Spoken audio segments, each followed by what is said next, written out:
Okay. Good morning again. Now that we have heard a really nice historical perspective on the blueprint from Dr. Green, the next item on the agenda is a discussion of the actual implementation of the blueprint. What happened after that wonderful, nice document with the really cool figure on the front was published? And for that discussion, we have two speakers this morning. The first speaker will be Dr. Jeff Silverstein. Jeff serves as a Deputy Administrator for Animal Production and Protection in the Office of National Programs at USDA Agricultural Research Service here in Beltsville. Our second speaker will be Dr. Parag Chitnis. Dr. Chitnis is a Deputy Director at NIFA. He provides leadership for the Institute of Food Production and Sustainability, which covers not only animal production and protection, but also plant production and protection and agricultural systems. And so the first of those two will be Dr. Silverstein.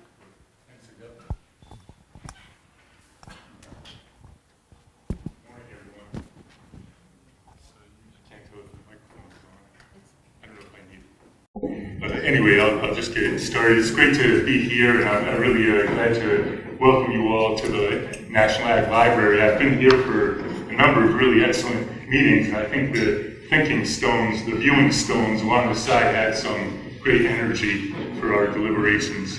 I do want to take the chance to welcome you on behalf of our administrator, Dr. Jacobs Young, and associate administrators, Steve Pappas and Simon Liu. They send their best and recognize what an important undertaking this is. I want to start by congratulating Caird and Jeff and Lakshmi Kumar and Jim Reese on getting you all here to this room and really expecting a great workshop for the next couple of days.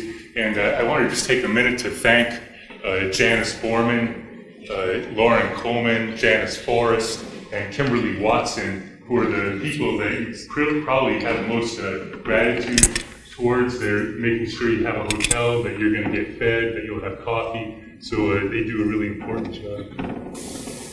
So anyway, I want to talk a little bit about why we're all here. It's really an incredible group to look out over the group and see who's here. A great track record of achievement, a lot of great things that you've all done. And as Ronnie described, this event of working on the Blueprint 2 is really part of a process. Thanks. I'll just keep going, I won't go back to the beginning. It's part of a process. So there's been a lot of meetings where input has been gathered from people in this room and beyond coming into this meeting. So I just want to recognize and appreciate that this is an event that's part of a process. And we're really here to share the things that we know, the things that we need to know, and especially the things that we're just starting to know. I think that that's the really exciting thing that probably brings everybody here. I know one of the reasons that I came is I want to catch up with Jerry Taylor and learn more about where are we going with functional genomics. So this is where a lot of the excitement comes from, is what we're just kind of getting into, and part of what we need to lay out for the next 10 years. So I know that there's going to be just as much gain from the discussion and the gaps between events as there are in the events. So over the next 2 days, we'll sketch an outline for maybe the next 10 years. For genetic research directions, we'll share thoughts about the solvable and maybe barely solvable problems characterizing science to practice, discovery science, and infrastructure. So just as I remember a few years ago, I was at a meeting of the plant genomics community, and I can't remember, it was an Iowa State professor that got up and was talking about the existential problem that we face together of how do we feed the billions, 9 billion plus people that'll be on the planet in 2050. But the intellectual challenge that we're really here to approach today is how do we explain the genome to phenome and how do we harness that to feed the people? So we have an intellectual challenge to address that existential challenge. So earlier this week, so far, we've had a really great meeting on high throughput phenotyping. I think we knew from the beginning that genotyping costs would come down and that phenotypes are really are a barrier to deeper understanding, and that's still true. So looking back at the previous blueprint, I really appreciated Ronnie's comments and all the work that was done and laid out there. It really laid out a map of the territory as we knew it in 2007, gave us bearings for the research enterprise. And it didn't predict the future, but it did kind of outline it. And I was noticing that the first 3 bullets under the science to practice, 3 out of 5 bullets refer to using SNPs to assist genomic selection. So we hadn't gotten there yet. We weren't doing genomic selection, but the ideas were there. And I reviewed a little bit of this history with Kurt Van Tassel last week. And he reminded me that it was somewhere in 2007, he saw a talk by Theo Mewison talking about genomic selection and the need for tens of thousands of markers. And Kurt walked out thinking, yeah, with the reduced representation library, we've got hundreds of thousands of SNPs. We can do this.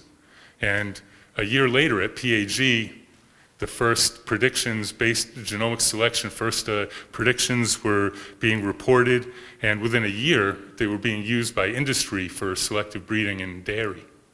So things moved pretty fast. So this was, I think, a real validation of the value of that blueprint. It was a great map. And even some of the expanded topics for the blueprint 2, I think were foreshadowed. I noticed in the first blueprint, there's a notation of the host and microbial genomes. So now microbiome is a much bigger part of the outline, but it was there 10 years ago too. So the document is really, blueprint 2, we need to outline the territory as we see it now and start to identify the gaps and the roads that we need to build. I think the world that we're in today is a lot different than 10 years ago. We couldn't imagine the advances in genomics, high throughput phenotyping, assembly, annotation. There are techniques and technologies that I know I wasn't dreaming about. I bet very few of us were dreaming about then. And the external world is a little bit different too. I think of some of the headlines around agriculture today, local food, animal welfare, antimicrobial resistance, they were there, but they're much more prominent today. And I'm sure this will be on our minds as we're talking about the tools.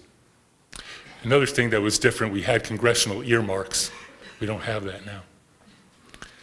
So Caird asked that Parag and I talk about if we'll be able to use the blueprint, how will we use the blueprint? And I also want to know about how people here will use the blueprint, but I see this as an opportunity to develop a real strategic plan. And as Ronnie outlined, it really was used for a lot of different things for Blueprint 1. So I think this blueprint should be broadly useful. And the first question is, who is the audience? And I think it's, we have to make a choice. Is this an in-reach document to our scientific community, or is it outreach to the rest of the world? So I think it's important that that the scientists here talk to each other and develop a plan. But the plan is really intended for appropriators, administrators and deans, scientists in other disciplines, prospective students, funders, and educated public. It should be written in language that's useful in writing budget initiatives, in describing what you're doing to interested and informed people, but maybe not experts.